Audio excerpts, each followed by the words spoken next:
Welcome to the biology brief channel.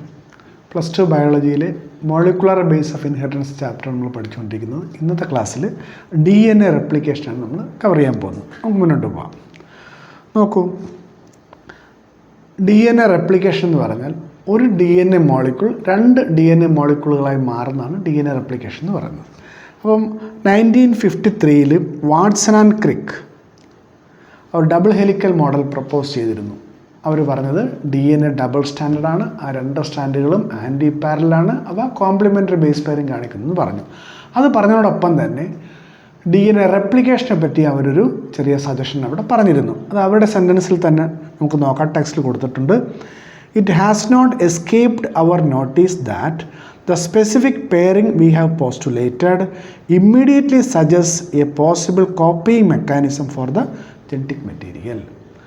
അപ്പോൾ അവർ suggest ചെയ്ത double helical മോഡലിൽ സ്പെസിഫിക് പെയറിംഗ് ഉള്ളതുകൊണ്ട് അത് ഒരു കോപ്പിയിങ് മെക്കാനിസത്തിനുള്ള പോസിബിലിറ്റി തുറന്നു തരികയെന്നാണ് അവർ പറഞ്ഞത്. അപ്പോൾ അവർ പറഞ്ഞത് ഈ ഡബിൾ സ്റ്റാൻഡേർഡ് DNAയിലെ ഓരോ സ്ട്രാൻഡും ടെംപ്ലേറ്റായി മാറിക്കൊണ്ട് ഓരോ സ്ട്രാൻഡും ടെംപ്ലേറ്റായിട്ട് മാറി അതിൻ്റെ കോംപ്ലിമെൻ്ററി ബേസ് പെയറിംഗ് ഉള്ള പുതിയൊരു സ്ട്രാൻഡ് നിർമ്മിക്കപ്പെടാം, ന്യൂ സ്ട്രാൻഡ് നിർമ്മിക്കപ്പെടാം. അപ്പോൾ ഇവിടെ ഒരു സ്ട്രാൻഡ് പഴയതാണ്, ഒന്ന് പുതിയതാണ്. ആ മെത്തേഡിനെയാണ് നമ്മൾ പറയുക സെമി കൺസർവേറ്റീവ് എന്ന് പറയുക. അപ്പോൾ semi conservative mode of DNA replication ആദ്യമായിട്ട് പ്രപ്പോസ് ചെയ്തത് വാട്സൺ ആൻഡ് ക്രിക്ക് എന്ന് നമുക്ക് പറയാം. ഇപ്പോൾ നമുക്കറിയാം ബാക്ടീരിയത്തിൽ പ്രോക്യാരിയോട്സിൽ DNA റെപ്ലിക്കേഷൻ സെമി കൺസർവേറ്റീവാണ്. ഈക്കോളയിലാണ് പ്രൂവ് ചെയ്യപ്പെട്ടത്. അതുപോലെ ഹയർ പ്ലാന്റ്സിൽ ആൻജിയോസ്പെമായിട്ടുള്ള വിസിയ ഫാബയിൽ semi conservative mode of DNA റെപ്ലിക്കേഷനാണ്. ഹ്യൂമൻസിലും DNA റെപ്ലിക്കേഷൻ സെമി കൺസർവേറ്റീവ് ആണെന്ന് കണ്ടെത്തിയിട്ടുണ്ട്. നമുക്കിനി പ്രോക്യാരിയോട്ടിലുള്ള semi conservative mode of replication in prokaryotes, അതിൻ്റെ എക്സ്പെരിമെൻ്റൽ പ്രൂഫ്. പ്രോക്യാരിയോട്ടിലും DNA റെപ്ലിക്കേഷൻ സെമി കൺസർവേറ്റീവ് ആണെന്ന് എക്സ്പെരിമെൻ്റലായിട്ട് പ്രൂവ് ചെയ്ത് ആരാണെന്ന് ചോദിച്ചാൽ രണ്ട് സയൻറ്റിസ്റ്റുമാരുടെ ഫോട്ടോ കൊടുത്തിട്ടുണ്ട്. Matthew Meselson and Franklin Stahl. നമ്മൾ ഷോർട്ടായിട്ട് നമുക്ക് പറയാം മീസൽസൺ ആൻഡ് സ്റ്റോൾ എന്ന് ഷോർട്ടായിട്ട് പറയാം. അപ്പോൾ ഇവർ ഈക്കോളയിലാണ് എക്സ്പെരിമെൻ്റ് നടത്തിയത്. നമ്മൾ പറഞ്ഞു ഈക്കോളയിലാണ് എക്സ്പെരിമെൻ്റ് നടത്തിയത്.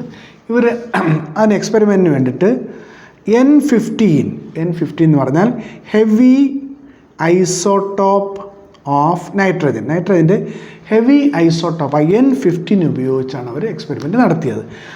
അപ്പോൾ ഈക്കോളയെ കൾച്ചർ ചെയ്യാനായിട്ട് അവർ കൊടുത്ത നൈട്രജൻ മീഡിയത്തിൽ N15 അമോണിയം ക്ലോറൈഡ് ആയിരുന്നു, NH4Cl. അപ്പോൾ N15 അമോണിയം ക്ലോറൈഡ് മീഡിയത്തിൽ സപ്ലൈ ചെയ്തുകൊണ്ട് ഈക്കോളൈ സെല്ലുകളുടെ ധാരാളം ജനറേഷൻ അവരുണ്ടാക്കി, ധാരാളം ഈക്കോളൈ സെൽസ് ഉണ്ടാക്കി.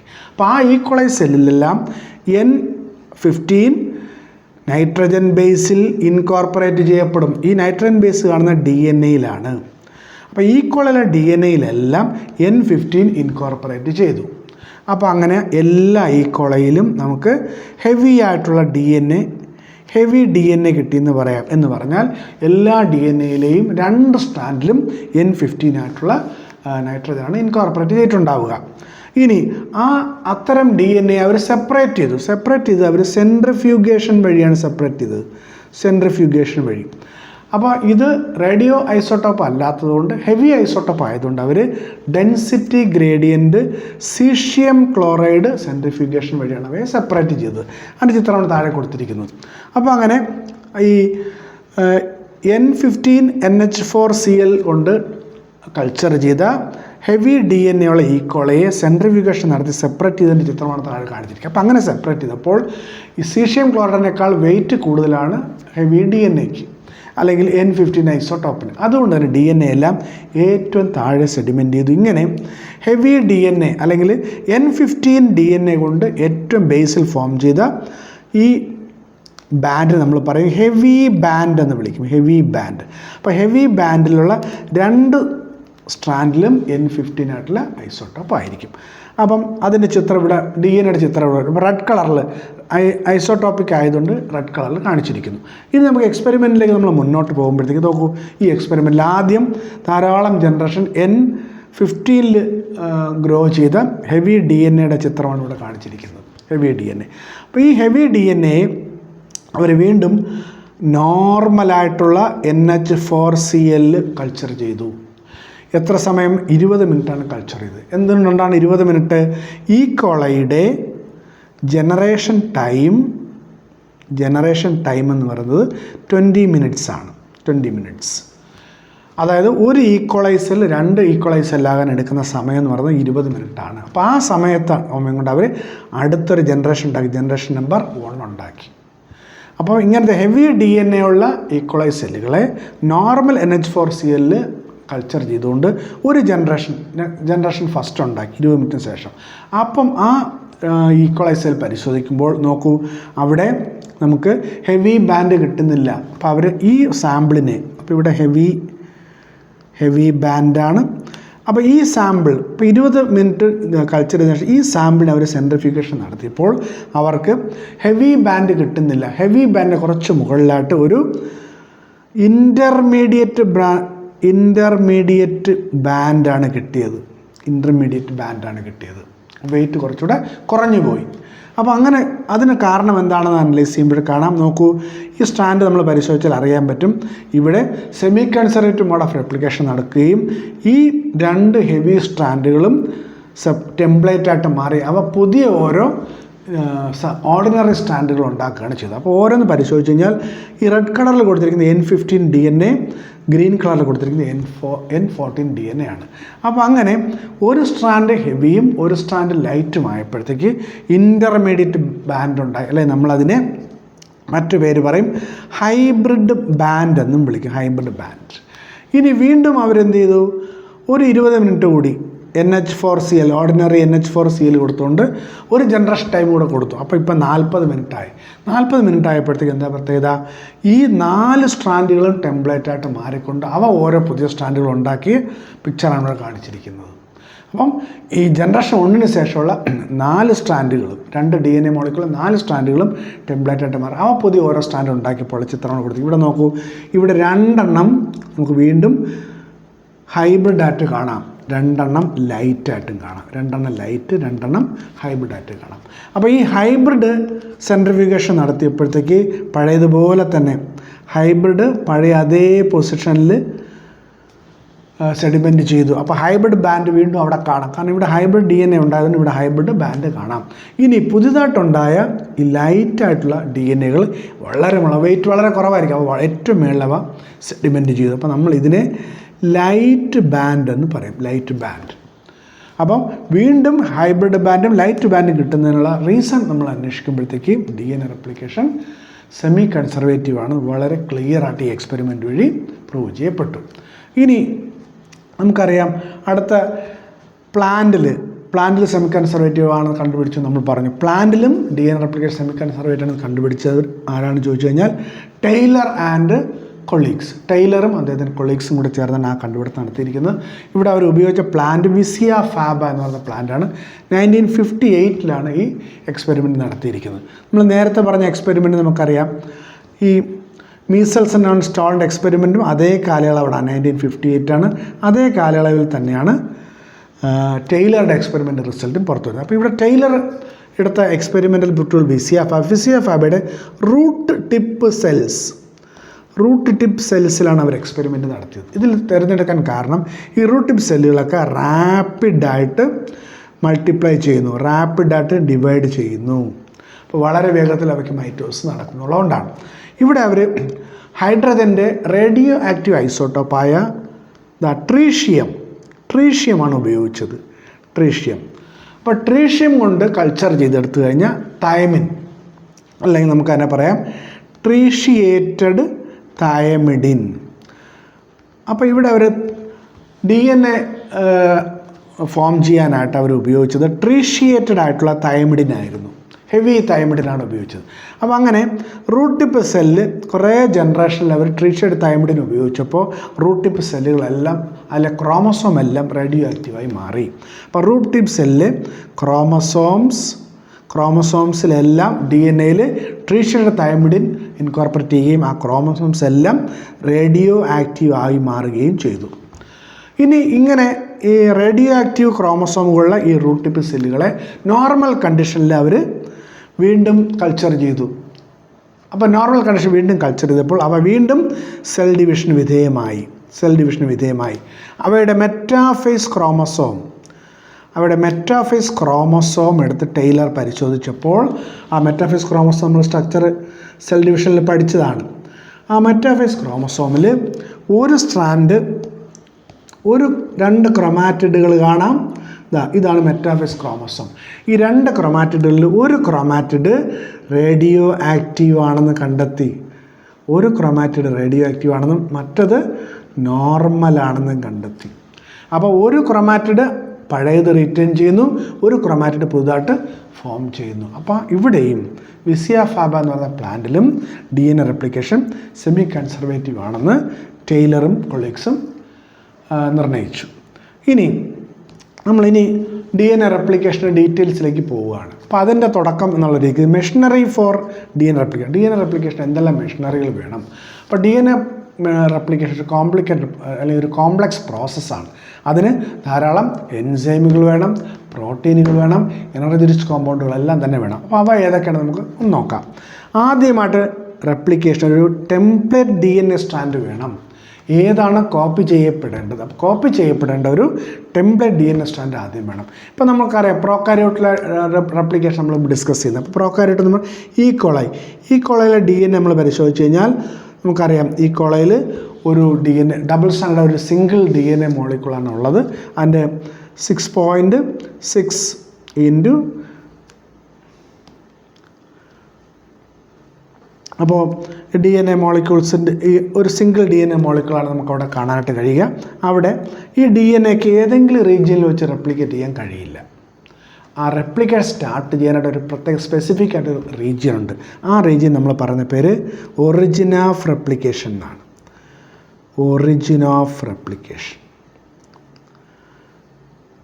അപ്പോൾ റെപ്ലിക്കേഷൻ തുടങ്ങുന്ന ഒരു പർട്ടിക്കുലർ സീക്വൻസ് കാണാം. That is called origin of replication. ഇത് നമ്മൾ മറ്റു പേരുടെ പറയും ORI സൈറ്റ് എന്ന് നമ്മൾ അതിനെ പറയും. ORI site, origin of replication. അപ്പോൾ ഈ ഒറിജിൻ ഓഫ് റെപ്ലിക്കേഷൻ ആയിരിക്കും സ്റ്റാർട്ട് ചെയ്യുക. അപ്പോൾ DNAക്ക് ആദ്യം റെപ്ലിക്കേഷൻ ആദ്യം വേണ്ട ഒരു ടെംപ്ലേറ്റ് സ്ട്രാൻഡ് വേണം. പിന്നെ ഒറിജിൻ ഓഫ് റെപ്ലിക്കേഷനെ പറ്റി ഓർമ്മിക്കുക. ഇനി അടുത്ത് പ്രധാനപ്പെട്ട കഥാപാത്രം എന്ന് പറയുന്നത് DNA ഡിപ്പെൻഡൻറ്റ് DNA പോളിമറൈസ് എൻസൈമാണ്. ഇതാണ് മെയിനായിട്ടുള്ള എൻസൈം. കാരണം DNA റെപ്ലിക്കേഷനിൽ നടക്കുന്നത് പോളിമറൈസേഷൻ ഓഫ് ഡിയോക്സിറൈബോന്യൂക്ലിയോറ്റൈഡുകളാണ്. അപ്പോൾ ഇത് മെയിൻ എൻസൈം എന്ന് പറയാനുള്ള കാരണം അതാണ്. അപ്പോൾ ഇവിടെ വളരെ നീളത്തിലുള്ള DNA കോപ്പി ചെയ്യണമെങ്കിൽ ധാരാളം ആയിരക്കണക്കിന് ഡിയോക്സിറൈബോന്യൂക്ലിയോറ്റൈഡുകൾ ആഡ് ചെയ്യേണ്ടതായിട്ടുണ്ട്. അപ്പോൾ അതുകൊണ്ട് പ്രധാനപ്പെട്ട enzyme DNA dependent DNA polymerase ആണ്. അപ്പോൾ ഇത് പോളിമറൈസേഷൻ റിയാക്ഷൻ ചെയ്യുന്നതുകൊണ്ട് DNA പോളിമറൈസ് എന്ന് പറയും. ഇനി ടെംപ്ലേറ്റ് ആയിട്ടുള്ള DNA റീഡ് ചെയ്യുന്നതുകൊണ്ടാണ് നമ്മളതിനെ DNA ഡിപ്പെൻഡൻ്റ് എന്ന് പറയുന്നത്. ഇനി രണ്ടാമത്തെ ക്വാളിറ്റി എന്ന് പറയുന്നത് highly efficient in action. DNA polymerase highly efficient ആണ്. അങ്ങനെ പറയാൻ കാരണം ഇപ്പോൾ നമുക്കറിയാം ഈ കോളയിലാണെങ്കിൽ നമുക്ക് 4.6 ഇൻറ്റു 10⁻⁶ ബേസ് പെയേഴ്സ് ആണുള്ളത്. അപ്പോൾ 4.6 10⁻⁶ ബേസ് പെയേഴ്സ് ഉള്ള ഈ കോളയെ അത് കോപ്പി ചെയ്യാൻ എടുക്കുന്ന സമയം എന്ന് പറയുന്നത് 18 മിനിറ്റ്സ് മാത്രമാണ്. 18 മിനിറ്റ് കൊണ്ടാണ് 4.6 10⁻⁶ ബേസ് പെയേഴ്സിനെ നമ്മൾ കോപ്പി ചെയ്യുക. അപ്പോൾ നമ്മൾ കാൽക്കുലേറ്റ് ചെയ്ത് കഴിഞ്ഞാൽ നമുക്കറിയാൻ പറ്റും 2000 ബേസ് പെയേഴ്സിനെ ഒരു സെക്കൻഡ് കൊണ്ട് adds or polymerises 2000 base pairs in a second. അപ്പോൾ അത്ര സ്പീഡിൽ അത്ര വേഗത്തിൽ ആക്ട് ചെയ്യുന്നതാണ് നമ്മൾ പറയുന്നത് ഈ എൻസൈം ഹൈലി എഫിഷ്യൻ്റ് ആണെന്ന് പറയുന്നത്. ഇനി ഹൈ ഡിഗ്രി ഓഫ് ആക്യുറസി. അപ്പോൾ ഇത്രയും സ്പീഡിൽ ഇത് പോളിമറൈസേഷൻ നടത്തുമ്പോഴും വളരെ ആക്യുറസിയാണ്, വളരെ കറക്റ്റാണ്. കാരണം മിനിമം മിസ്റ്റേക്സ് മാത്രമേ വരുന്നുള്ളൂ. മിനിമം മിസ്റ്റേക്സ് മാത്രം വരുത്തിക്കൊണ്ട് ഹൈലി ആക്യുറേറ്റ് ആയിട്ടാണ് ഇത് പോളിമറൈസേഷൻ നടത്തുന്നത്. കാരണം എന്താണ്? ഇത് ജനറ്റിക് മെറ്റീരിയലാണ്. അപ്പോൾ ഇവിടെ എന്തെങ്കിലും മിസ്റ്റേക്ക് വന്നു കഴിഞ്ഞാൽ അത് ആ ഇൻഡിവിജ്വലിൻ്റെ ക്യാരക്ടറിനെ ബാധിക്കും, ആ ഇൻഡിവിജ്വലിൻ്റെ ഫിസിയോളജിക്കൽ ആക്ടിവിറ്റിയെ ബാധിക്കും. ഈ ക്യാരക്ടറിൽ വരുന്ന ചേഞ്ചസ് നമ്മൾ മ്യൂട്ടേഷൻ. അപ്പോൾ DNA ചേഞ്ച് വന്നു കഴിഞ്ഞാൽ നമ്മൾ ആ മാറ്റത്തിനാണ് മ്യൂട്ടേഷൻ എന്ന് പറയുന്നത്. അപ്പോൾ അതുകൊണ്ട് ഈ എൻസൈമിൻ്റെ ആക്ഷൻ വളരെ ആക്യുറേറ്റ് ആയിരിക്കണം. ഇനി 3 ടൈപ്സ് ഇൻ പ്രോകാരിയോട്സ്. അപ്പോൾ DNA പോളിമറേസ് 3 തരത്തിലാണ് പ്രോകാരിയോട്ടിലുള്ളത്. ഏതൊക്കെയാണ്? DNA polymerase 1, polymerase 2 and polymerase 3. ഇതിൽ പോളിമറേസ് 3 ആണ് മെയിനായിട്ടുള്ള പോളിമറൈസേഷൻ എൻസൈം. അപ്പോൾ DNA റെപ്ലിക്കേഷനിൽ പ്രധാന പങ്ക് വഹിക്കുന്ന ആളാരാണെന്ന് ചോദിച്ചാൽ DNA പോളിമറേസ് 3 ആയിരിക്കും. ഇനി DNA പോളിമറേസ് 1 ഒരു മേജർ റിപ്പയറിംഗ് എൻസൈമാണ്. DNA പോളിമറേസ് 2 ആണെങ്കിൽ ഒരു മൈനർ ആയിട്ടുള്ള റിപ്പയറിംഗ് എൻസൈമാണ്. അവയ്ക്ക് വലിയ പ്രാധാന്യം ഇല്ല. DNA പോളിമറേസ് 3ക്കാണ് ഏറ്റവും പ്രാധാന്യമുള്ളത്. ഇനി അവസാനത്തെ point, DNA dependent DNA polymerase cannot initiate polymerization. അപ്പോൾ സ്വന്തമായിട്ട് ഒറ്റയ്ക്ക് പോളിമറൈസേഷൻ സ്റ്റാർട്ട് ചെയ്യാനായിട്ട് ഇവയ്ക്ക് കഴിയില്ല. അത് ചെയ്യണമെങ്കിൽ അവയ്ക്ക് എന്ത് വേണം? ഒരു 3' OH എൻഡ് കിട്ടിയാൽ മാത്രമേ ഇവയ്ക്ക് പോളിമറൈസേഷൻ സ്റ്റാർട്ട് ചെയ്യാനായിട്ട് പറ്റുള്ളൂ. അപ്പോൾ ഈ ഒരു 3' OH എൻഡ് കിട്ടണമെങ്കിൽ എന്ത് സംഭവിക്കണം? അവിടെ ഒരു RNA സ്ട്രാൻഡ് ഫോം ചെയ്യണം. ഒരു ചെറിയ RNA സെഗ്മെൻറ്റ് ഉണ്ടാവണം. അപ്പോൾ ഈ RNA സെഗ്മെൻറ്റ് ഉണ്ടായിക്കഴിഞ്ഞാൽ അതിനൊരു 3' OH ഉണ്ടാകും. ഈ RNA സ്ട്രാൻഡ് ഉണ്ടാക്കുന്ന എൻസൈം ആരാണെന്ന് ചോദിച്ചാൽ നമ്മൾ പറയും. അപ്പോൾ ഇവിടെ റീഡ് ചെയ്യുന്നത് ഒരു 3' DNA ആയിരിക്കും. 3' 5' ഡയറക്ഷനിലെ ടെംപ്ലേറ്റിനെ റീഡ് ചെയ്തുകൊണ്ട് ഒരു 5' 3' ആയിട്ടുള്ള RNA ആയിരിക്കും ഇവിടെ ഫോം ചെയ്യുക. അപ്പം ഈ ഇങ്ങനെ 5' to 3' RNA ഫോം ചെയ്യുമ്പോൾ ഇവിടെ ഒരു OH ഗ്രൂപ്പ് ഫ്രീ ആയിട്ട് വരും. ഈ OH ഗ്രൂപ്പ് ഫ്രീ ആയി കഴിഞ്ഞാൽ വീണ്ടും ഇവിടെ 5' അറ്റാച്ച് ചെയ്തുകൊണ്ട് DNAക്ക് സിന്തസിസ് ചെയ്യാം, പോളിമറൈസേഷൻ നടത്താം. അപ്പോൾ 2-3 കാര്യങ്ങൾ നമ്മളിവിടെ ശ്രദ്ധിക്കണം. ഒന്ന്, RNA സ്ട്രാൻഡ് ഉണ്ടാക്കുന്നത് ആരാണെന്ന് ചോദിച്ചാൽ നമ്മൾ പറയും DNA ഡിപ്പെൻഡൻറ്റ് RNA പോളിമറേസ്. അപ്പോൾ DNA ഡിപ്പെൻഡ് RNA പോളിമറേസാണ് ഇവിടുത്തെ RNA സ്ട്രാൻഡ് ഉണ്ടാക്കുന്നത്. അപ്പോൾ ഈ RNA സ്ട്രാൻഡ് DNAക്ക് പോളിമറൈസ് നടത്താൻ സഹായിക്കുന്ന അല്ലെങ്കിൽ അതിനൊരു തുടക്കം ഇട്ട് കൊടുക്കുന്ന ഈ RNA സ്ട്രാൻഡ് നമ്മൾ പറയും RNA പ്രൈമർ എന്ന് പറയും. RNA പ്രൈമർ എന്ന് വിളിക്കും. RNA primer. ഈ പ്രൈമർ ഉണ്ടാക്കുന്നുണ്ട് ഈ എൻസൈമിന് മറ്റൊരു പേരൂടെ ഉണ്ട്, പ്രൈമേസ് എൻസൈം എന്നും പറയും. അപ്പോൾ ഇതാണ് അടുത്ത പ്രധാനപ്പെട്ട enzyme, DNA depend RNA polymerase. അപ്പം ഇനി ഇവിടെ 3' OH ഗ്രൂപ്പ് ഫ്രീ ആണെന്ന് പറഞ്ഞു. അപ്പോൾ 3' OH ഗ്രൂപ്പ് മുതലാണ് DNA പോളിമറേസ് പുതിയ സ്ട്രാൻഡ് ഉണ്ടാക്കുന്നത്. അപ്പോൾ ഇവിടെ അറ്റാച്ച് ചെയ്യപ്പെടുന്നത് 5' എൻഡ് ആയിരിക്കും. അപ്പോൾ ഇവിടെ ഫ്രീ ആവുന്നത് 3' എൻഡ് ആയിരിക്കും. അപ്പോൾ DNA പോളിമറേസ് എൻസൈമിൻ്റെ ആക്ഷൻ വഴി പുതുതായിട്ടുണ്ടാകുന്ന സ്ട്രാൻഡിൻ്റെ ഡയറക്ഷൻ എപ്പോഴും 5' to 3' ആയിരിക്കും. അത് റീഡ് ചെയ്യുന്ന ടെംപ്ലേറ്റിൻ്റെ ഡയറക്ഷൻ എപ്പോഴും 3' to 5' ആയിരിക്കും. ഈ കാര്യങ്ങളൊക്കെ മനസ്സിൽ വയ്ക്കുക, എങ്കിലേ അതിൻ്റെ മെക്കാനിസം മനസ്സിലാകുള്ളൂ. ഇനി നമ്മൾ മുന്നോട്ട് പോകുമ്പോൾ മറ്റു റിക്വയർമെൻറ്റ്സിനെ പറ്റി ഞാൻ ചെറുതായിട്ട് പറയാം. ഡീറ്റെയിൽ ആയിട്ട് നമുക്ക് മെക്കാനിസം പഠിക്കുമ്പോഴത്തേക്ക് മനസ്സിലാവും. അപ്പോൾ ഒന്ന് ഡിയോക്സി റൈബോ ന്യൂക്ലിയോടൈഡ്സ് ആണ്. അതായത് നമുക്കറിയാം റെപ്ലിക്കേഷൻ ഒരു ഹൈലി എനർജി എക്സ്പെൻസീവ് ആയിട്ടൊരു റിയാക്ഷനാണ്. അപ്പോൾ അതിന് എനർജി റിച്ച് കോമ്പൗണ്ടുകൾ വേണം. അപ്പോൾ ഡിയോക്സി റൈബോ ന്യൂക്ലിയോടൈഡ് എന്ന് പറയുമ്പോഴത്തേക്ക് DATP, DGTP എക്സെട്ര ഇവയെല്ലാം എനർജി റിച്ച് മോളിക്യൂളും കൂടിയാണ്. അപ്പോൾ ഇവ നമുക്ക് റെപ്ലിക്കേഷൻ ആവശ്യമുണ്ട്. ഇനി ഹെലിക്കേസ് എൻസൈമിൻ്റെ പ്രത്യേകത ഡബിൾ ഹെലിക്സ് ആയിട്ടുള്ള DNA സിംഗിൾ സ്ട്രാൻഡാക്കി മാറ്റുന്നയാളാണ് ഹെലിക്കേസ് എൻസൈം.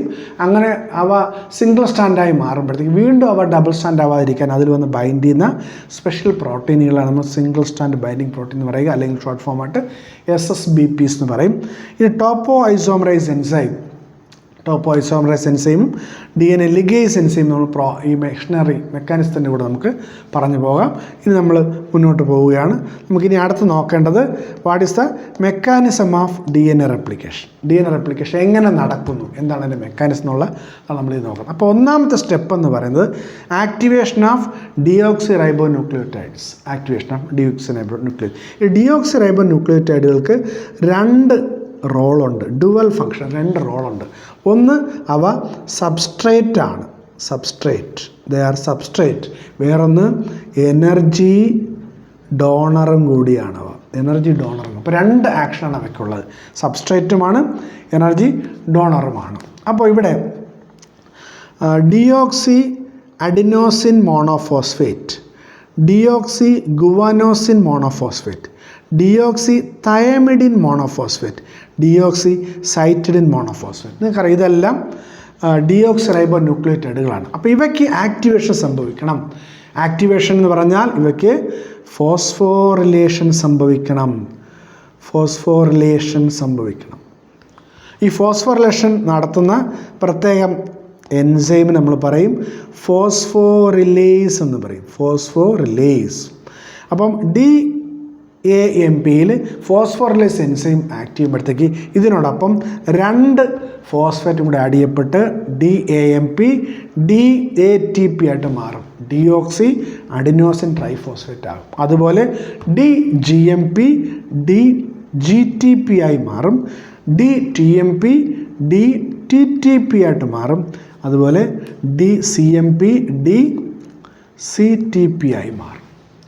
ഇനി ഇവ എന്താ സംഭവിക്കുന്നത്? റെപ്ലിക്കേഷൻ നടക്കുമ്പോഴത്തേക്ക് ഈ DATPയിലും DGTPയിലുമുള്ള 2 ഫോസ്ഫേറ്റ് റിലീസാവും. 2 ഫോസ്ഫേറ്റ് റിലീസാകുമ്പോൾ അവ വീണ്ടും മോണോ ഫോസ്ഫേറ്റുകളായി മാറും.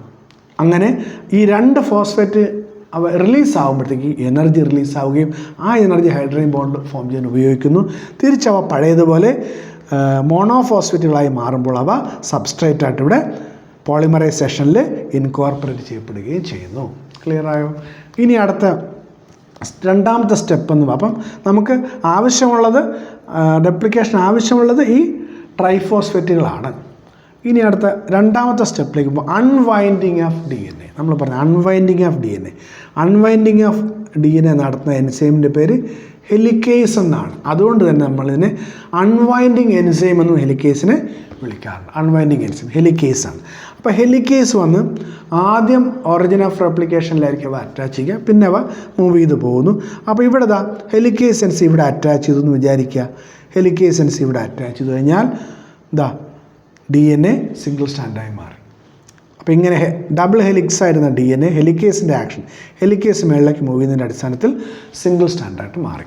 അപ്പോൾ അവ അങ്ങനെ സിംഗിൾ സ്റ്റാൻഡായി മാറുമ്പോഴത്തേക്ക് ആ സിംഗിൾ സ്റ്റാൻഡുകൾ വീണ്ടും ഒന്നിച്ച് ഡബിൾ സ്റ്റാൻഡ് ആവാതിരിക്കാനായിട്ട് ഒരു സ്പെഷ്യൽ പ്രോട്ടീൻ ഉണ്ടെന്ന് പറഞ്ഞു, SSBPs. അപ്പം സിംഗിൾ സ്റ്റാൻഡ് ബൈൻഡിങ് പ്രോട്ടീനുകൾ വന്ന് ആ സിംഗിൾ സ്റ്റാൻഡ് DNAയിൽ അങ്ങ് ബൈൻഡ് ആകുമ്പോൾ അവ എന്താകുന്നു? വീണ്ടും ഡബിൾ സ്റ്റാൻഡ് ആവാതെ സിംഗിൾ സ്റ്റാൻഡായിട്ട് ടെംപ്ലേറ്റ് സ്ട്രാൻഡായിട്ട് ആക്ട് ചെയ്യുന്നു.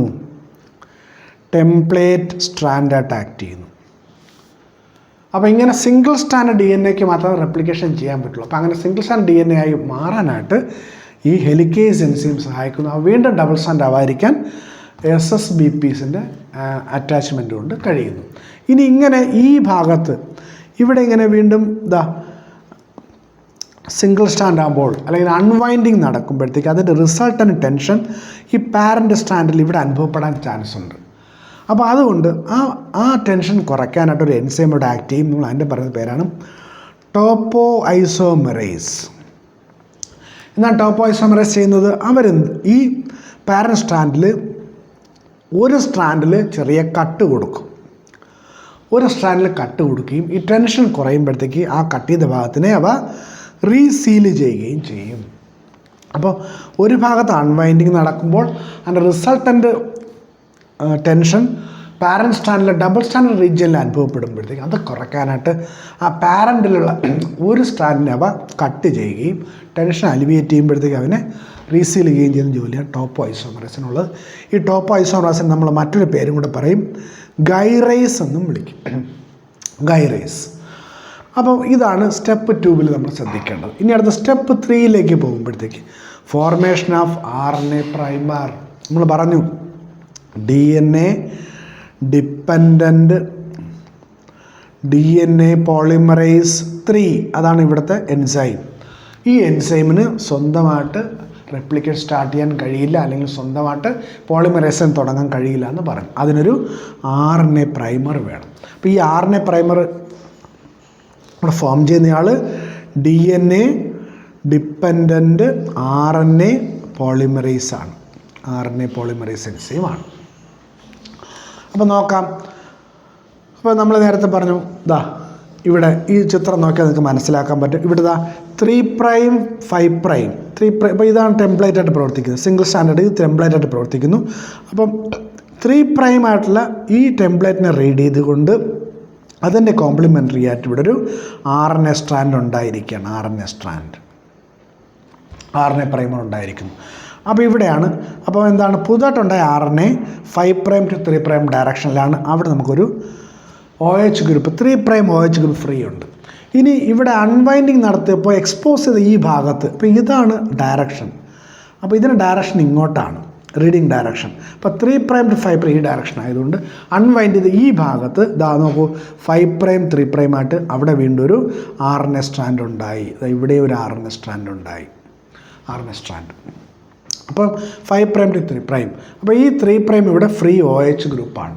അപ്പോൾ ഇവിടെയും ഫ്രീ OH ഗ്രൂപ്പ് ഉണ്ട്. ഈ ഫ്രീ OH ഗ്രൂപ്പ് ഉണ്ടെങ്കിൽ മാത്രമേ നമുക്ക് DNA പോളിമറേസ് 3ക്ക് ആക്ട് ചെയ്യാൻ കഴിയുള്ളൂ. അതുകൊണ്ടാണ് ഇങ്ങനെ ആദ്യം RNA സ്ട്രാൻഡുകൾ ഉണ്ടാകുന്നത്. അപ്പോൾ ഇനി അടുത്ത സ്റ്റെപ്പിലേക്ക് നമ്മൾ പോകുമ്പോഴത്തേക്ക് സ്റ്റെപ്പ് 4 എന്ന് പറഞ്ഞാൽ പോളിമറൈസേഷൻ ആൻഡ് ബേസ് പെയറിങ്. അപ്പോൾ ഇവിടെ നമ്മൾ ടെംപ്ലേറ്റിൻ്റെ കാര്യം നേരത്തെ പറഞ്ഞു. ടെംപ്ലേറ്റ് 3 പ്രൈം ടു 5 പ്രൈമാണ് ടെംപ്ലേറ്റ് എന്ന് പറഞ്ഞു. അപ്പോൾ സിംഗിൾ സ്റ്റാൻഡേർഡ് ഇരിക്കുകയാണ്. ഈ ടെംപ്ലേറ്റിൽ തന്നെ ഇവിടെ 3 പ്രൈം എൻഡിൽ കോംപ്ലിമെൻ്ററി ആയിട്ടൊരു RNA പ്രൈമർ ഉണ്ടായിരിക്കുകയാണ്. RNA പ്രൈമറിൻ്റെ ഡയറക്ഷൻ അപ്പോൾ 5 പ്രൈം ടു 3 പ്രൈം ആയിരിക്കും. ഇവിടെ 3 പ്രൈമിൽ ഒരു OH ഗ്രൂപ്പ് ഫ്രീ ആയി നിൽക്കുന്നു. അപ്പോൾ ഇവിടെയാണ് നമ്മുടെ DNA പോളിമറൈസ് 3 വരുന്നത്. DNA polymerase 3 enzyme. അപ്പോൾ DNA പോളിമറൈസ് 3 എൻസൈം ഇവിടെ ആക്ട് ചെയ്യുന്നു. അപ്പോൾ ഇവിടെ ആക്ട് ചെയ്യുന്ന സമയത്ത് നമുക്ക് ഈ ടെംപ്ലേറ്റിലെ നൈട്രജൻ ബേസസ് നമുക്ക് നോക്കാം. എക്സാമ്പിളായിട്ട് AGTC ആണെന്ന് വിചാരിക്കുക. അപ്പം AGTC ആണ് ഇവിടുത്തെ നൈട്രജൻ ബേസ് നിങ്ങൾ വിചാരിക്കുക. അപ്പോൾ ഇവിടെ എയുമായിട്ട് ഇവിടെ കമ്പൈൻ ചെയ്യേണ്ടത് T ആണ്. തൈമിൻ അഡിനുമായിട്ട് ബേസ് പെയർ ചെയ്യേണ്ടത് തൈമിനാണ്. അപ്പം തൈമിൻ അപ്പോൾ ഇവിടെ TTP ഇതിന് അഗൻസ്റ്റായിട്ട് വരും. അഡിന് ഓപ്പോസിറ്റായിട്ട് TTP വരും. അതുപോലെ ഗുവാനിന് ഓപ്പോസിറ്റായിട്ട് DCTP. ഗുവാനിന് ഓപ്പോസിറ്റ് DCTP വരുന്നു. അഡിന് ഓപ്പോസിറ്റ് DTTP വരും. അങ്ങനെ വന്നു കഴിഞ്ഞാൽ ഇവയിലുള്ള രണ്ട് ഫോസ്ഫേറ്റിനെ റിലീസ് ചെയ്തിട്ട് എനർജി ഫോം ചെയ്യും. അപ്പോൾ ഇത് ഓരോന്ന് 2 ഫോസ്ഫേറ്റ് റിലീസ് ചെയ്ത് എനർജി ഫോം ചെയ്തിട്ട് ആ എനർജി ഉപയോഗിച്ച് ഹൈഡ്രജൻ ബോണ്ട് ഉണ്ടാവുകയും എയും ടിയും കൂടി അവിടെ പെയർ ചെയ്യുകയും ചെയ്യും. അപ്പോൾ ജിയും സിയും 3 ഹൈഡ്രജൻ ബോണ്ടിൻ്റെ സഹായത്തിൽ ജിയും സിയും പെയർ ചെയ്യും. അപ്പോൾ അതുപോലെ തന്നെ ഇവിടെ T ആണെങ്കിൽ ഇവിടെ വരിക DATP ആയിരിക്കും. ഇതിന് ഓപ്പോസിറ്റ് DATP വരികയും ഇവിടെ അഡിനിൻ വന്ന് പെയർ ചെയ്യുന്നു.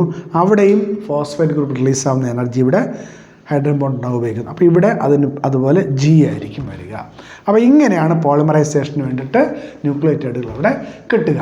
അപ്പോൾ അങ്ങനെ ഹൈഡ്രജൻ ബോണ്ട് ഫോം ചെയ്ത് കഴിഞ്ഞാൽ ഈ ന്യൂക്ലിയോടൈഡുകൾ തമ്മിൽ ഫോസ്ഫോ ഡയസ്റ്റർ ബോണ്ടും ഫോം ചെയ്യുമ്പോഴത്തേക്ക് ഇതൊരു പുതിയ സ്ട്രാൻഡായിട്ട് മാറും. അപ്പോൾ ഇങ്ങനെ ഈ പുതിയ സ്ട്രാൻഡുകൾ ഉണ്ടാകുന്നതിനുള്ള കാരണം എന്താണെന്ന് വെച്ചാൽ 2 കാരണങ്ങളാണ്. ഒന്ന് ബേസ് പെയറിംഗ് അനുസരിച്ചും 2 ഡിയോക്സി റൈബോ ന്യൂക്ലിയോടൈഡുകളുടെ പോളിമറൈസേഷൻ വഴിയായിരിക്കും. ഇവിടുത്തെ മെയിൻ എൻസൈം എന്ന് പറഞ്ഞാൽ DNA പോളിമറൈസ് 3 ആയിരിക്കും. ഇനി നമുക്ക് നേരത്തുള്ള ഡയഗ്രത്തിൽ ഇത് അപ്ലൈ ചെയ്ത് നോക്കാം. ഈ ഡയഗ്രത്തിൽ അപ്ലൈ ചെയ്ത് നോക്കാം. നോക്കൂ ഇവിടെ DNA പോളിമറൈസ് എൻസൈം.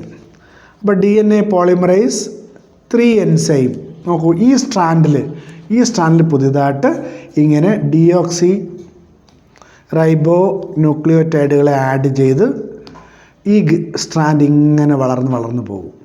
അപ്പോൾ ഇവിടെ ഇങ്ങോട്ട് മേളിലേക്ക് അപ്വേർഡ് റീജിയനിലേക്ക് DNA പോളിമറൈസ് 3 പുതിയ ന്യൂക്ലിയോടൈഡുകളെ ആഡ് ചെയ്യുമ്പോൾ ഇവിടെ നോക്കൂ, ഇവിടെ ഇതാണ് റീഡിങ് ഡയറക്ഷൻ.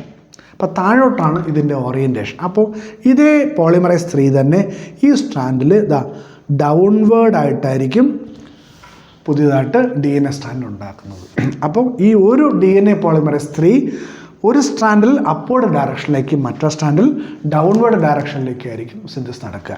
അപ്പോൾ ഈ DNA പോളിമറൈസ് കണ്ടിന്യൂസ് ആയിട്ട് മേളിലോട്ട് ഒരു സിന്തസിസ് നടത്തും. നമ്മൾ അതിനെ അതിനെ നമ്മൾ ലീഡിങ് സ്ട്രാൻഡ് എന്ന് വിളിക്കും. Leading strand. താഴോട്ടുള്ളതിന് നമ്മൾ ലാഗിങ് സ്ട്രാൻഡ് എന്നാണ് പറയുക. Lagging strand. അപ്പോൾ ഇനി ഇവിടെ ഈ DNA പോളിമറൈസ് ഒരു 3' 5' ഡയറക്ഷനിലേക്ക് മുന്നോട്ടും ഓപ്പോസിറ്റുള്ള ടെംപ്ലേറ്റിൽ 3' 5' ഡയറക്ഷൻ അനുസരിച്ച് താഴോട്ടുമാണ് പോളിമറൈസേഷൻ നടത്തുക. അപ്പോൾ ഇനി അടുത്തൊരു സ്റ്റെപ്പ് എന്ന് പറയുന്നത് നോക്കൂ, ഇലോങ്ങേഷൻ ഓഫ് ഡോട്ടർ DNA സ്ട്രാൻഡാണ്. Elongation of daughter DNA strand. അപ്പോൾ ഇവിടുത്തെ പ്രത്യേകത എന്താണ്?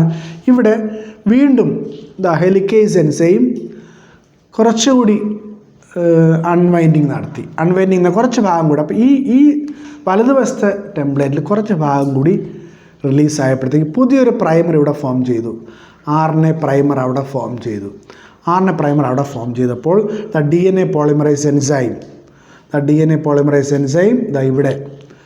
ഇവിടെയാണെങ്കിൽ DNA പോളിമറൈസ് അപ്വേർഡ് ഡയറക്ഷനിലേക്ക് വീണ്ടും തുടർച്ചയായിട്ട് പോളിമറൈസേഷൻ നടത്തുകയാണ്. ഇവിടെ വന്നപ്പോൾ കാണാം പുതിയതായിട്ടുണ്ടായ RNA പ്രൈമറിൻ്റെ ചുവട് പിടിച്ച് പുതിയൊരു സ്ട്രാൻഡാണ് ഇവിടെ താഴോട്ട് പോളിമറൈസ് ചെയ്ത് ഉണ്ടാക്കുന്നത്. അപ്പോൾ ഇവിടെ പ്രൈമേസ് ഉള്ളതുകൊണ്ട് ഈ സ്ട്രാൻഡിൻ്റെ ഇവിടെ എത്തുമ്പോഴത്തേക്കാണ് ഈ സ്ട്രാൻഡ് കണ്ടിന്യൂറ്റി നഷ്ടപ്പെടും. ഇനി വീണ്ടും പുതിയൊരു പ്രൈമേസ് ഉണ്ടായപ്പോൾ ആ പ്രൈമേസിന് തുടർച്ചയായിട്ട് ഈ DNA പോളിമറൈസ് 3 വീണ്ടും താഴോട്ട് പുതിയ DNA സ്ട്രാൻഡ് ഉണ്ടാക്കുന്നു. അപ്പോൾ എന്തായാലും ഇടതുവശത്ത് നമുക്ക് 3' 5' ടെംപ്ലേറ്റിൻ്റെ 3' 5' ഡയറക്ഷനിൽ കണ്ടിന്യൂസ് ആയിട്ട് സിന്തസിസ് നടക്കുമ്പോൾ വലതുവശത്ത് ടെംപ്ലേറ്റിൻ്റെ 3' 5' ഇവിടെ താഴോട്ട് നടക്കുന്ന ഡയറക്ഷൻ ഈ സിന്തസിസ് എന്ന് പറയുന്നത് ഡിസ്കണ്ടിന്യൂസ് ആയിരിക്കും. അൺവൈൻഡ് ചെയ്യുന്നതിനനുസരിച്ച് മാത്രമായിരിക്കും ഇവിടെ ഈ ഭാഗത്ത് റെപ്ലിക്കേഷൻ നടക്കുക. അപ്പോൾ ഇവിടെ നമ്മൾ ശ്രദ്ധിക്കുമ്പോഴത്തേക്ക് ഈ ലെഫ്റ്റ് സൈഡിൽ നമ്മൾ പറയും കണ്ടിന്യൂസ് സിന്തസിസ് എന്ന് പറയും. Continuous synthesis. അതിന് കാരണം എന്താണ്? അവിടെ 3' 5' ആയിട്ടുള്ള ടെംപ്ലേറ്റ് കണ്ടിന്യൂസ് ആയിട്ട് DNA പോളിമറൈസ് 3 അവൈലബിൾ ആയതുകൊണ്ടാണ്. ഇനി വലതുവശത്താണെങ്കിൽ ഇവിടെ ഓപ്പോസിറ്റ് ഡയറക്ഷനിലാണ് ടെംപ്ലേറ്റ് ഇരിക്കുന്നത്. അപ്പോൾ താഴോട്ടാണ് 3' 5' ഡയറക്ഷൻ വരിക. അപ്പം അൺവൈൻഡിങ്ങിനനുസരിച്ച് റിലീസാകുന്ന പോർഷനിൽ മാത്രമേ ഇവിടെ റെപ്ലിക്കേഷൻ നടക്കുകയുള്ളൂ. അപ്പോൾ അതുകൊണ്ട് ഇവിടെ ഡിസ്കണ്ടിന്യൂസ് സിന്തസിസ് ആയിരിക്കും ഇവിടെ നടക്കുക. അപ്പോൾ കണ്ടിന്യൂസ് സിന്തസിൻ്റെ ഭാഗമായിട്ട് ഒരു കണ്ടിന്യൂസ് ആയിട്ടുള്ള ഒരു സ്ട്രാൻഡ് ഉണ്ടാകുന്നു. ആ സ്ട്രാൻഡ് നമ്മൾ ലീഡിങ് സ്ട്രാൻഡ് എന്ന് വിളിക്കുമെങ്കിൽ ഡിസ്കണ്ടിന്യൂസ് സിന്തസിൻ്റെ ഭാഗമായിട്ട് ബിറ്റുകളായിട്ടാണ് അവിടെ സ്ട്രാൻഡ് ഉണ്ടാവുക. നമ്മൾ അവയെ ലാഗിങ് സ്ട്രാൻഡ് എന്ന് വിളിക്കും. Lagging strand. അപ്പോൾ ലീഡിങ് സ്ട്രാൻഡ് ഡയറക്ഷൻ എങ്ങനെയാണെന്ന് ചോദിച്ചു കഴിഞ്ഞാൽ ഈ റെപ്ലിക്കേഷൻ ഫോർക്കിലോ ടുവേർഡ്സ് റെപ്ലിക്കേറ്റ് ഫോർക്ക് ആണെങ്കിൽ ലാഗിങ് സ്ട്രാൻഡ് ഫോർമേഷൻ ഡയറക്ഷൻ എന്ന് പറയുന്നത് എവേ ഫ്രം റെപ്ലിക്കേഷൻ ഫോർക്ക് ആയിരിക്കും. ഇനി ഈ ലാഗിങ് സ്ട്രാൻഡിൽ കാണുന്ന ഈ ചെറിയ ബിറ്റുകളെ DNAയുടെ ബിറ്റുകളെ ഒരു പേര് പറയും ഒക്കസാക്കി ഫ്രാഗ്മെൻറ്റ്സ് എന്ന് വിളിക്കും. ഒക്കസാക്കി ഫ്രാഗ്മെൻറ്റ്സ്.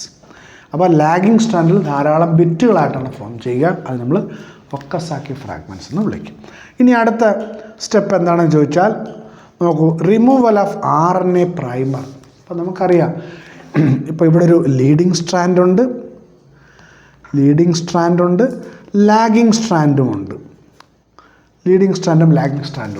ഈ രണ്ട് സ്ട്രാൻഡിൽ നമുക്ക് RNA പ്രൈമർ കാണാം. അപ്പോൾ ലീഡിങ് സ്ട്രാൻഡിൽ ഒരു RNA പ്രൈമർ ആണെങ്കിൽ ലാഗിങ് സ്ട്രാൻഡിൽ ധാരാളം RNA പ്രൈമേഴ്സ് കാണാം. ഈ പുതിയൊരു DNA ഉണ്ടാകുമ്പോൾ RNAയുടെ ഭാഗം ഉണ്ടാകേണ്ട കാര്യമില്ല. അതുകൊണ്ട് ഈ RNA പ്രൈമറുകളെ റിമൂവ് ചെയ്യണം. അത് ചെയ്യുന്ന എൻസൈം എന്ന് പറയുന്നത് DNA ഡിപ്പെൻഡൻറ്റ് DNA പോളിമറൈസ് 1 ആയിരിക്കും. നമ്മൾ നേരത്തെ പറഞ്ഞു മേജർ റിപ്പയറിംഗ് എൻസൈമാണ് DNA പോളിമറൈസ് 1. അപ്പോൾ അവരായിരിക്കും ഈ RNA പ്രൈമറുകളെ റിമൂവ് ചെയ്യുന്നത്. ഇനി അതിനുശേഷം അങ്ങനെ RNA പ്രൈമർ റിമൂവ് ചെയ്ത് കഴിഞ്ഞാൽ ഈ DNA വീണ്ടും ലാഗിങ് സ്ട്രാൻഡുകൾ ബിറ്റുകളായിട്ട് കാണും. ആ ലാഗിങ് സ്ട്രാൻഡിൽ കാണുന്ന ബിറ്റുകളെ യോജിപ്പിക്കുകയാണ് അടുത്തൊരു ജോലി എന്ന് പറയുന്നത്. അത് ചെയ്യുന്നയാളാണ് DNA ലൈഗേസ് എൻസൈം. അപ്പോൾ ഈ സ്റ്റെപ്പ് 6ൻ്റെ 2 എൻസൈമുകൾക്ക് റോളുണ്ട്. അപ്പോൾ നമുക്ക് ആ ഡയഗ്രത്തിലേക്ക് പോകുമ്പോഴത്തേക്ക് നമുക്കറിയാം ഇവിടെ ഈ പ്രൈമർ റിമൂവ് ചെയ്തുകൊണ്ട് അവിടെയും DNAയുടെ പുതിയ ഫ്രാഗ്മെൻ്റ് ഉണ്ടാകും. ഇവിടെയും ഡി എൻ എയുടെ പുതിയ ഫ്രാഗ്മെൻറ്റ് ഉണ്ടാകുന്നു. ഇവിടെ ഈ പ്രൈമർ, ഇവിടെ ബിറ്റുകളായിട്ട് പ്രൈമറാണ്, ഈ പ്രൈമറുകളെ റിമൂവ് ചെയ്തുകൊണ്ട് അവിടെയും ഡി എൻ എയുടെ പുതിയ സ്ട്രാൻഡ് ഉണ്ടാകുന്നു. അപ്പോൾ ഇവിടെ ബിറ്റുകൾ, ഇവിടെ കണ്ടിന്യൂസ് ആയിട്ട് ഡി എൻ എ സ്റ്റാൻഡ് പോകുമ്പോൾ ഇവിടെ ഡി എൻ എ വീണ്ടും ബിറ്റുകളായിട്ട് കാണും. അപ്പോൾ ഇവിടെ ഈ ഡി എൻ എ തമ്മിൽ യോജിപ്പിക്കുന്ന എൻസൈമാണ് ഡി എൻ എ ലൈഗേസ് എന്ന് പറയുന്നത്. അപ്പോൾ അങ്ങനെ സ്റ്റെപ്പ് 6 കഴിയുമ്പോഴത്തേക്ക് നമുക്കിതാ ഇവിടെ നിങ്ങൾ നോക്കുമ്പോഴത്തേക്ക് D N A parent D N A continuous ആയിട്ട് ഫോം ചെയ്തിരിക്കുന്നത് കാണാൻ പറ്റും. ഈ 6 സ്റ്റെപ്പുകളും കഴിയുമ്പോഴത്തേക്ക് ഡി എൻ എ ഇതിൻ്റെ ടെംപ്ലേറ്റിന് പുതിയ സ്റ്റാൻഡ്, ഈ ടെംപ്ലേറ്റ് പുതിയ കണ്ടിന്യൂസ് ആയിട്ട് പുതിയ സ്റ്റാൻഡ് ഉണ്ടായിരിക്കുന്നത് കാണാം. അതോടെ D N A replication complete ആയി നമ്മൾ പറയും. ഇനി ഇവിടെ ടെക്സ്റ്റിലെ ഒരു ഡയഗ്രാം കൊണ്ട് നിങ്ങൾ ശ്രദ്ധിക്കുക. ടെക്സ്റ്റിലെ ഡയഗ്രാം എടുത്ത് പരീക്ഷയ്ക്ക് പലതവണ ചോദിച്ചിട്ടുള്ളതാണ്. ഒരിക്കൽ ഈ ലേബൽ ചെയ്യാൻ വേണ്ടി ചോദിച്ചു, ഒരിക്കൽ ഈ ആരോസ് അങ്ങോട്ടും ഇങ്ങോട്ടും മാറ്റി കൊടുത്തിട്ട് കറക്റ്റായിട്ടുള്ള ഡയറക്ഷൻ ഏതാണെന്ന് ചോദിച്ചിട്ടുണ്ട്. ഇവിടെ നോക്കൂ, ടെംപ്ലേറ്റ് ഒന്ന്. അപ്പോൾ ഇത് double stranded D N A ആണ്, അത് അൺവൈൻഡ് ചെയ്തിരിക്കുകയാണ്. ഇതിന് ഈ അറേഞ്ച്മെൻറ്റ് നമ്മൾ റെപ്ലിക്കേഷൻ ഫോർക്ക് എന്ന് വിളിക്കും. Replication fork. അപ്പോൾ ഒരു റെപ്ലിക്കേഷൻ ഫോർക്കിൻ്റെ ഡയഗ്രമാണ് ഈ കൊടുത്തിരിക്കുന്നത്. അപ്പോൾ റെപ്ലിക്കേഷൻ ഫോർക്കിൽ double stranded D N A കാണാം, അത് അൺവൈൻഡ് ചെയ്ത് നിൽക്കുന്നതാണ്. ഈ അൺവൈൻഡ് ചെയ്ത ഭാഗമാണ് 3' ഇതാണ് ടെംപ്ലേറ്റായിട്ട് പ്രവർത്തിക്കുക. അൺവൈൻഡ് ചെയ്ത single stranded D N A ടെംപ്ലേറ്റായിട്ട് പ്രവർത്തിക്കുന്നു. അപ്പോൾ അവിടെ കണ്ടിന്യൂസ് സിന്തസിസ് നടക്കുന്നത് നമുക്കറിയാം. 3' 5' റീഡ് ചെയ്തുകൊണ്ടാണ് കണ്ടിന്യൂസ് സിന്തസിസ് നടക്കുന്നത്. കണ്ടിന്യൂസ് ആയിട്ടുള്ള സ്ട്രാൻഡ് ഉണ്ടാകുന്ന സ്ട്രാൻഡ് നമ്മൾ ലീഡിങ് സ്ട്രാൻഡ്, അപ്പോൾ ഇതിനെയാണ് നമ്മൾ ലീഡിങ് സ്ട്രാൻഡ് എന്ന് വിളിക്കുന്നത്. ലീഡിങ് സ്ട്രാൻഡ് ഡയറക്ഷൻ 5' to 3' ആയിരിക്കും. ഇനി ഇവിടെ തിരിച്ച് ഡയറക്ഷൻ 5' to 3' ആണ്. അപ്പോൾ 5' to 3' ആയിട്ടുള്ള ഈ ടെംപ്ലേറ്റിൽ ഡിസ്കണ്ടിന്യൂസ് സിന്തസിസ് ആയിരിക്കും നടക്കുക. അവിടെ ബിറ്റുകളായിട്ട് 3' 5' ഡയറക്ഷനിൽ അവിടെ സിന്തസിസ് നടക്കും. പുതുതായിട്ടുണ്ടാകുന്ന ബിറ്റുകൾ 5' 3' ഡയറക്ഷനിലായിരിക്കും ഉണ്ടാവുക. അപ്പോൾ ലീഡിങ് സ്ട്രാൻഡ് നമ്മൾ നേരത്തെ പറഞ്ഞു replication fork towards replication fork ആകുമ്പോൾ lagging strand away from replication fork ആയിരിക്കും. അപ്പോൾ ഈ ഒരു ഡയഗ്രാം നിങ്ങൾ ഓർമ്മയിൽ വയ്ക്കുക, പരീക്ഷ ചോദിക്കുന്ന ആൻസർ എഴുതാൻ പറ്റും. അപ്പോൾ പ്രോകാരിയോട്ടിലുള്ള ഡി എൻ എ റെപ്ലിക്കേഷൻ നമ്മൾ കംപ്ലീറ്റ് ചെയ്തിരിക്കുകയാണ്. ഇനി അടുത്ത യൂകാരിയോട്സിലെ ഡി എൻ എ റെപ്ലിക്കേഷൻ. ഇപ്പോൾ യൂകാരിയോട്ടിലെ ഡി എൻ എ റെപ്ലിക്കേഷൻ നമുക്ക് പഠിക്കാനായിട്ടില്ല, എന്നാൽ അതിനെ സംബന്ധിച്ച് 2-3 കാര്യങ്ങൾ ടെക്സ്റ്റിൽ പറയുന്നത് നിങ്ങൾ പരീക്ഷയ്ക്ക് വേണ്ടി ഓർത്ത് വയ്ക്കേണ്ടതുണ്ട്. അപ്പം യൂകാരിയോട്ടിലുള്ള ഡി എൻ എ റെപ്ലിക്കേഷനെ പറ്റി ക്ലിയറായിട്ട് നമുക്ക് മുഴുവൻ കാര്യങ്ങൾ ഇന്നും അറിവായിട്ടില്ല. നോക്കൂ, in eukaryotes many ORI sites in the D N A. ഇപ്പോൾ ഡി എൻ എയിൽ പ്രോകാരിയോട്ട് ഡി എൻ എയിൽ നമ്മൾ പറഞ്ഞിട്ടുണ്ട് ഒരു ORI സൈറ്റേ ഉള്ളൂ എന്ന് പറഞ്ഞു. ഇവിടെ ഒന്നിലധികം ORI സൈറ്റുകളുണ്ട്. കാരണം എന്താണ്, ഡി എൻ എ വളരെ ലെങ്തിയാണ്. ഇപ്പോൾ ഉദാഹരണത്തിന് in human being deployed cell 6.6 into 10⁹ base pairs ആണ്, വളരെ ലെങ്തി ആയിട്ടുള്ള. അപ്പോൾ ഇത്രയും കോപ്പി ചെയ്യപ്പെടണമെങ്കിൽ ഓരോ ഡി എൻ എ മോളിക്യൂളും ഒരു ORI സൈറ്റ് മതിയാവുകയില്ല. അപ്പം യൂകാരിയോട്ടിൽ ഒരു ഡി എൻ എ മോളിക്യൂളിൽ മെനി ORI സൈറ്റ്സ് ആയിരിക്കും. അടുത്തത് D N A dependent D N A polymerases. ഇവിടെ 5 ടൈപ്പ് ഉണ്ട്, 5 ടൈപ്സ് ആണ്. ഇവയ്ക്ക് പേര് കൊടുത്തിരിക്കുന്നത് alpha, beta, gamma, delta, epsilon, ഇങ്ങനെയാണ് അവയ്ക്ക് നെയിം കൊടുത്തിരിക്കുന്നത്. അപ്പോൾ ഇങ്ങനത്തെ 5 തരത്തിലുള്ള ഡി എൻ എ പോളിമറൈസാണ് യൂകാരിയോട്സിലുള്ളത്. ഇനി യൂകാരിയോട്ടിലെ റെപ്ലിക്കേഷൻ നടക്കുന്ന എവിടെയാണ്? Replication takes place in the S phase of cell cycle. നമുക്കറിയാം സെൽ സൈക്കിൾ നിങ്ങൾ പഠിച്ചതാണ്. അപ്പോൾ ഇവിടെ ഒരു എം ഫേസ് ഉണ്ടാവും. ഇനി അപ്പോൾ സെൽ ഡിവിഷൻ നടക്കുന്നതാണ് എം ഫേസ്. നടക്കാത്ത സ്റ്റേജ് നമ്മൾ പറയും ഇൻ്റർഫേസ് എന്ന് പറയും. ഇൻ്റർഫേസിൽ നമുക്ക് വീണ്ടും 3 ഫേസസ് തരംതിരിക്കാം. ഒരു G1 എസ് ഫേസും പിന്നെ ഒരു G2 ആയിരിക്കും. ഈ എസ് ഫേസ് അല്ലെങ്കിൽ സിന്തറ്റിക് ഫേസിലായിരിക്കും ഡി എൻ എ റെപ്ലിക്കേഷൻ നടക്കുന്നത്. ഇനി അങ്ങനെ D N A replication S ഫേസിൽ ഡി എൻ എ റെപ്ലിക്കേഷൻ നടക്കുമ്പോൾ വീണ്ടും സെൽ ഡിവിഷൻ നടക്കാതിരുന്നാൽ ഈ double D N A content ആ സെല്ലിൽ തന്നെ റീറ്റെയിൻ ചെയ്യുകയും അത് പോളിപ്ലോയിഡിലേക്ക് കാരണമാവുകയും ചെയ്യും. ആ ഒരു പോയിൻ്റ് കൂടി നിങ്ങൾ ശ്രദ്ധിക്കുക. ഇനി നമുക്ക് കഴിഞ്ഞ പരീക്ഷകളിൽ ചോദിച്ച ക്വസ്റ്റ്യൻസിലേക്ക് പോകാം. ഫസ്റ്റ് ക്വസ്റ്റ്യൻ റീസെൻ്റായിട്ടാണ് ആ ഫസ്റ്റ് ക്വസ്റ്റ്യൻ ചോദിച്ചിരിക്കുന്നത്. 2024 പരീക്ഷയ്ക്ക് ഉണ്ടായിരുന്ന ക്വസ്റ്റ്യനാണ്. നോക്കാം. In a chromosome, there is a specific DNA sequence responsible for initiating replication. അപ്പോൾ റെപ്ലിക്കേഷൻ ഇനീഷ്യേറ്റ് ചെയ്യാൻ ആവശ്യമുള്ള ഒരു specific D N A sequence നമുക്കറിയാം. അതിൻ്റെ പേരാണ് origin of replication. Origin of replication, അല്ലെങ്കിൽ നമ്മൾ പറയും ORI സൈറ്റ് എന്ന് തന്നെ വിളിക്കും. ORI site. അപ്പോൾ ഇവിടെ ഡയറക്റ്റ് ക്വസ്റ്റ്യനാണ്. നമുക്ക് ആൻസറായിട്ട് ഈ 4th ഓപ്ഷൻ തന്നെ നമുക്ക് ഉടനടി കണ്ടുപിടിക്കാം. അപ്പോൾ ഇവിടെ മറ്റൊരു കാര്യം കൂടെ നിങ്ങൾ ശ്രദ്ധിക്കേണ്ടതായിട്ടുണ്ട്. ഇപ്പോൾ നമ്മൾ ജനറ്റിക് എഞ്ചിനീയറിങ്ങിൽ നമുക്കൊരു ഡിസൈറബിൾ DNA ഉണ്ട്. നമ്മുടെ ഡിസൈറബിൾ DNA ആണ്. ഇതിൻ്റെ കോപ്പീസ് നമുക്ക് നിർമ്മിക്കണമെങ്കിൽ നമ്മൾ ഈ ഡിസൈറബിൾ DNA ഒരു വെക്റ്ററിൽ കടത്തിവിട്ട് ഈ വെക്റ്ററിനെ ടാർജറ്റ് സെല്ലിൽ കടത്തിവിട്ട് ആ ടാർജറ്റ് സെല്ലിൽ മൾട്ടിപ്ലൈ ചെയ്തതിനോടൊപ്പം നമ്മൾ DNA മൾട്ടിപ്ലൈ ചെയ്തെടുക്കും. അപ്പോൾ ഈ ഡിസൈറബിൾ DNA, നമുക്ക് കോപ്പികൾ ഉണ്ടാക്കേണ്ട ഡിസൈറബിൾ DNA എന്തുകൊണ്ട് വെക്റ്ററിലേക്ക് നമ്മൾ കടത്തിവിടുന്നു, ഡയറക്റ്റായിട്ട് വിടുന്നില്ല എന്ന് ചോദിച്ചു കഴിഞ്ഞാൽ വെക്റ്ററിലാണ് എന്തുണ്ടാവുക, ORI സൈറ്റ് വെക്റ്ററിലുണ്ടാവും. അപ്പം വെക്റ്ററിലെ ORI സൈറ്റിൻ്റെ സഹായത്താൽ മൾട്ടിപ്ലിക്കേഷൻ നടക്കുമ്പോഴാണ് നമ്മൾ ഡിസൈറബിൾ DNAയും ഡിസൈറബിൾ ജീനും കൂടെ മൾട്ടിപ്ലൈ ചെയ്യുന്നത്. ആ ഒരു കാര്യം നിങ്ങൾ ശ്രദ്ധിക്കുക. അപ്പോൾ ORI സൈറ്റിൻ്റെ പ്രാധാന്യം മനസ്സിലാക്കുക. സെക്കൻഡ് ക്വസ്റ്റ്യൻ, ഇതും 2024 നീറ്റിൽ ചോദിച്ച ക്വസ്റ്റ്യനാണ്. നോക്കൂ, which one of the following statement is correct. അപ്പോൾ ആ വാക്ക് ശ്രദ്ധിക്കുക, correct regarding the process of DNA replication in ഈക്കോളയിലെ DNA റെപ്ലിക്കേഷൻ വെച്ച് കറക്റ്റ് സ്റ്റേറ്റ്മെൻറ്റ് നോക്കൂ. The DNA dependent DNA polymerase catalyses polymerisation in one direction. അതുവരെ ശരിയാണ്. പക്ഷേ ഡയറക്ഷൻ കൊടുത്തിരിക്കുന്നത് നോക്കൂ, 3' 5' ആണ്, അതല്ല ഡയറക്ഷൻ. അപ്പോൾ ആ സ്റ്റേറ്റ്മെൻറ്റ് തെറ്റാണ്. The DNA dependent RNA polymerase catalyses polymerisation. അപ്പോൾ DNA റെപ്ലിക്കേഷനിൽ പോളിമറൈസേഷൻ കാറ്റലൈസ് ചെയ്യുന്നത് RNA പോളിമറൈസ് അല്ല, DNA പോളിമറൈസ് ആണ്. ആ സ്റ്റേറ്റ്മെൻറ്റും റോങ് ആണ്. മൂന്നാമത്തെ statement, the DNA dependent DNA polymerase catalyse polymerisation in 5' to 3' as well as 3' to 5' direction. Both ഡയറക്ഷൻസിൽ കാറ്റലൈസ് ചെയ്യുന്നതാണ്. ബോത്ത് ഡയറക്ഷനിൽ കാറ്റലൈസ് ചെയ്യുന്നില്ല. ആ സ്റ്റേറ്റ്മെൻറ്റും റോങ് ആണ്. നാലാമത്തെ statement, the DNA dependent DNA polymerase catalyses polymerisation in 5' to 3' direction. വളരെ ശരിയാണ്. അപ്പോൾ നമ്മുടെ ആൻസർ 4th ഓപ്ഷനാണ്. അപ്പോൾ റെപ്ലിക്കേഷൻ്റെ ഡയറക്ഷൻ 5' to 3' ആണ്. ടെംപ്ലേറ്റിൻ്റെ റീഡിംഗ് ഡയറക്ഷൻ 3' to 5' ആയിരിക്കും. മാറിപ്പോരുത്, ശ്രദ്ധിക്കുക. മൂന്നാമത്തെ ക്വസ്റ്റ്യൻ, അത് 2022 ചോദിച്ച ക്വസ്റ്റ്യനാണ്.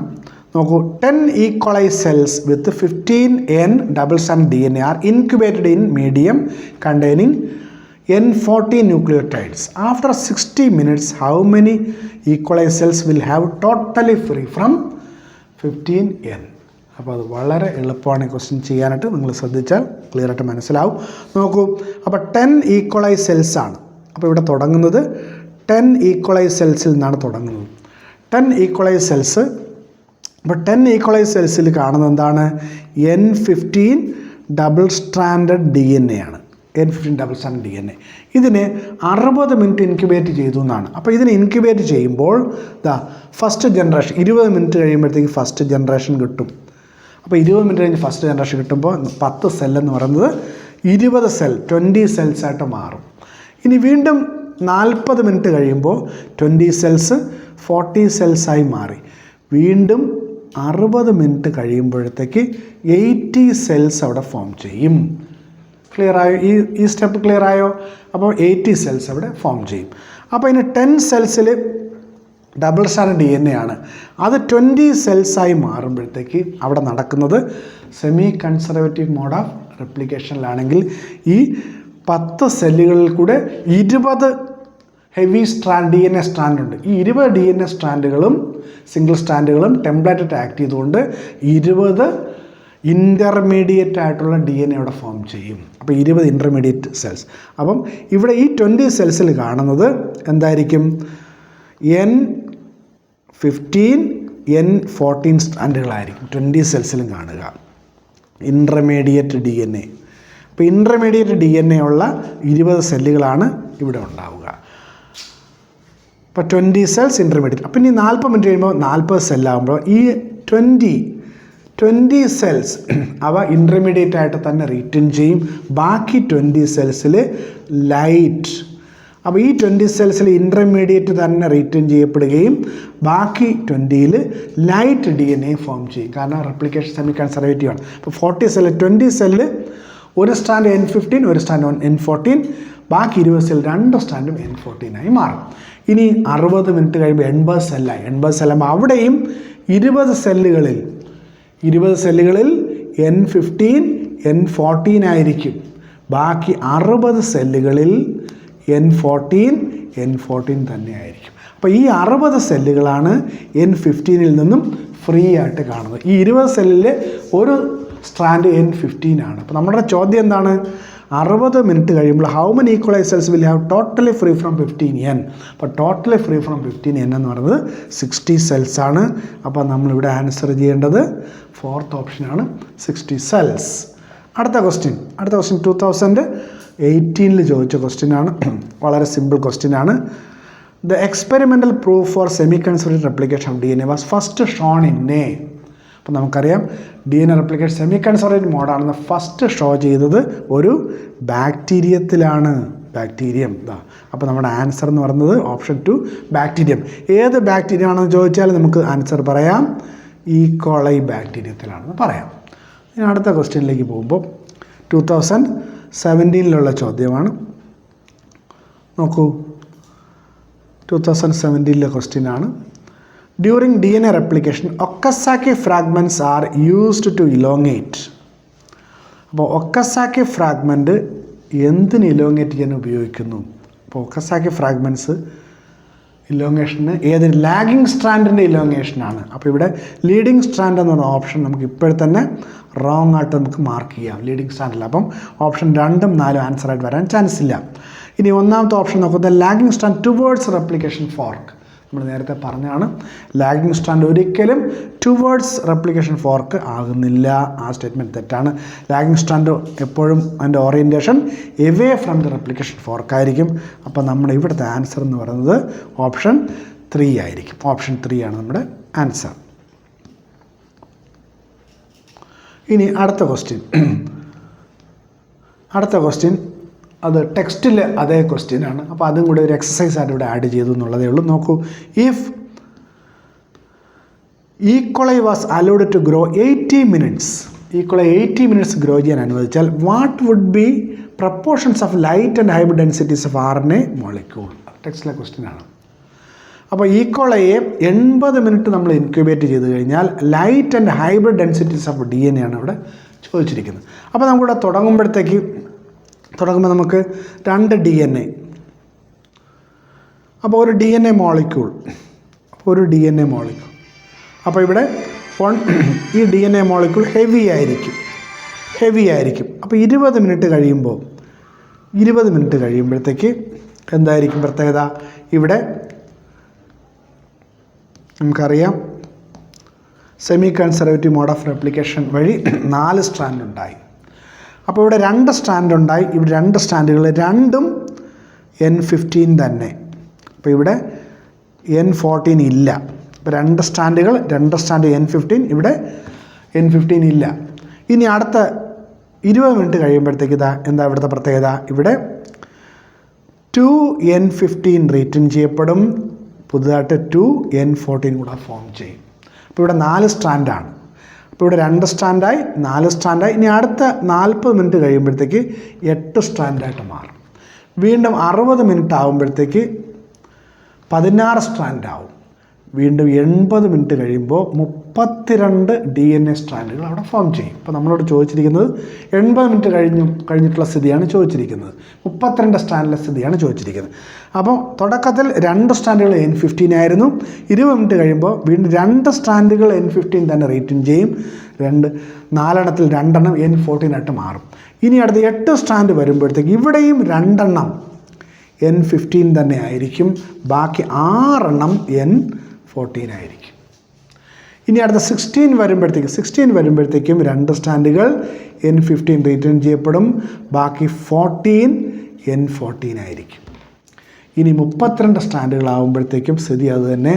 2 സ്റ്റാൻഡുകൾ N15 ആയിരിക്കും. 30 സ്റ്റാൻഡുകൾ N14 ആയിരിക്കും. ഓപ്ഷൻ നോക്കൂ. ഈ ഓപ്ഷൻ എവിടെയാണ് ഉള്ളതെന്ന് നോക്കൂ. ഓപ്ഷൻ 4 നോക്കിയാൽ നിങ്ങൾക്ക് അറിയാൻ പറ്റും.